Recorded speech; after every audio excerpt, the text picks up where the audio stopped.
বিশিষ্ট ব্যক্তিবর্গ, বিভিন্ন ক্লাবের সদস্যা এবং আমার প্রিয় আগরতলাবাসী, ত্রিপুরাবাসী এবং প্রিয় সাংবাদিক বন্ধুরা, সবাইকে যারা পুজো করছিল তাদের সাথে আমরা যখন কথা বললাম, সবাই এক বাক্যে বললেন না এটাই বেস্ট হবে। এবং এটা যেহেতু অনেকটা জায়গা এখানে আছে এবং এখান থেকে প্রতিমা যখন বের হবে সেটা জ্যাকসন গেট হয়ে, কামানচুমনি হয়ে, পোস্টারের চুমনি হয়ে, প্যারাডাইজ চুমনি হয়ে, বটতলা, সমস্ত মানুষ এই এলাকার সব মানুষের রাস্তা দেখতে পারবে এই সুদৃশ্য যে মায়ের গমনের যে কাণ্ড। এবং আমরা এই পুরনো ঐতিহ্যকে স্মরণ রাখার জন্যই এখানে ব্যবস্থা আমরা করেছি। এতে করে আমাদের যে প্রীতি ও সৌহার্দ্য সেটাও কিন্তু অনেক বেশি স্ট্রেংথেনিং হবে আমি মনে করি। আমরা জানি যে এই শুভ বিজয়া বা দশেরা এটা কিন্তু শুধু হিন্দু ধর্মের মধ্যেই আমরা যদি মনে করি প্রচলিত, এখন সারা বিশ্বের মধ্যে আমরা দেখছি তার গ্রহণযোগ্যতা অনেক বেড়েছে এবং সেটা অনেকভাবে সমাদৃত হচ্ছে এখন।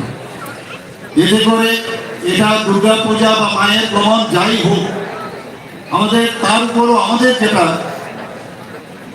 ইচ্ছা, আমাদের এই সরকারের যে শিল্প সাহিত্য ও সংস্কৃতির বিকাশ ও তার চর্চা বেশি করে ত্রিপুরাতে হোক, সেইটাকে মাথায় রেখে আমরা এই ধরনের যে পরিমণ্ডল বারবার আমি বলছি, আমরা সেটাকে আরো স্ট্রেংথেনিং করার কারণে এই ধরনের প্রোগ্রাম আমরা করছি।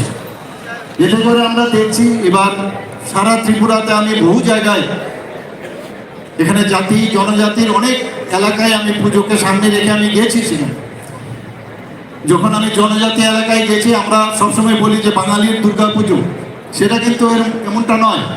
সেখানেও গিয়ে আমি দেখলাম অনেক জায়গায় বহু বছর ধরে ওনারা দুর্গা পূজা জনজাতি গোষ্ঠীর যারা ওনারা পুজো করছেন। তো এই যে আমাদের এই দুর্গা পুজো জাতি জনজাতিদের মধ্যে যে উচ্ছ্বাস এবং তার যে উদ্দীপনা, সেটা কিন্তু এখন আমরা আগে যেটা দেখতাম না সেটা কিন্তু এখন দেখতে পাচ্ছি না। শুধু তাই নয়, এতে করে আমাদের যে আর্থসামাজিক বিকাশ সেটাও কিন্তু উন্নয়ন এখানে হচ্ছে। আমাদের এই যে শান্তিপূর্ণভাবে এই শারদীয় উৎসব যে সম্পূর্ণ হয়েছে, সেটা আমার কাছে এখন পর্যন্ত যা ছোটোখাটো এক দুটো ছোটোখাটো ঘটনা ঘটেছে, কিন্তু সেগুলো অত্যন্ত বিগার এবং নেগলেক্টেবল। এগুলোকে নিয়ে আমরা কথা বলবো না।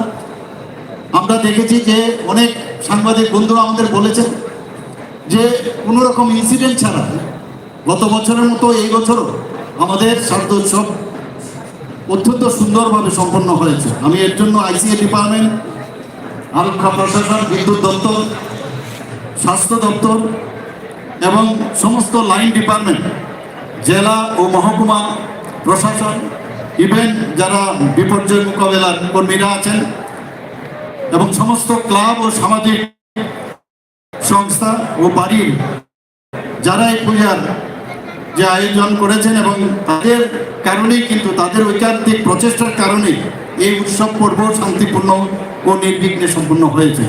আমি এর জন্য ওনাদেরকে সবাইকে আমি ধন্যবাদ ও অভিনন্দন ও শুভেচ্ছা জানাচ্ছি। আমি বিশেষ করে পুর নিগমকে আমি ধন্যবাদ দেব।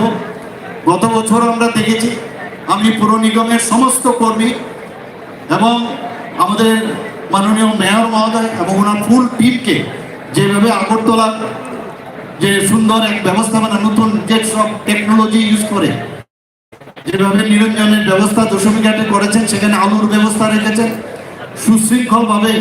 সেখানে আমাদের মেয়েরা বোনেরা সেখানে রাখা হয়েছে, উলুধ্বনির মাধ্যমে ভাগ সেখানে অ্যারেঞ্জমেন্ট রাখা হয়েছে। অত্যন্ত সুদৃশ্য নান্দনিক একটা চেহারা কিন্তু আমরা দেখতে পাচ্ছি। এবং আমি সেই কারণে সমস্ত কর্মীদের ও মাননীয় মেয়র মহোদয়কে আমি ধন্যবাদ দেব। এবং পরিশেষে আমি আবার ও কার্নিভালে 2025 পর্বে এখানে যারা উপস্থিত আছেন, রাস্তার ধারে যারা উপস্থিত আছেন, আগরতলার বাইরেও যারা আজকে আমাদের দেখছেন, তাদেরকে আমি হার্দিক অভিনন্দন, শুভেচ্ছা ও আন্তরিক শুভেচ্ছা জানিয়ে আমার কথা বলা শেষ করছি। সবাইকে নমস্কার এবং আজকে এই মায়ের ভ্রমণ কার্নিভাল 2025-এ ওপেন ডিক্লেয়ার করছি। অসংখ্য ধন্যবাদ, আন্তরিক কৃতজ্ঞতা।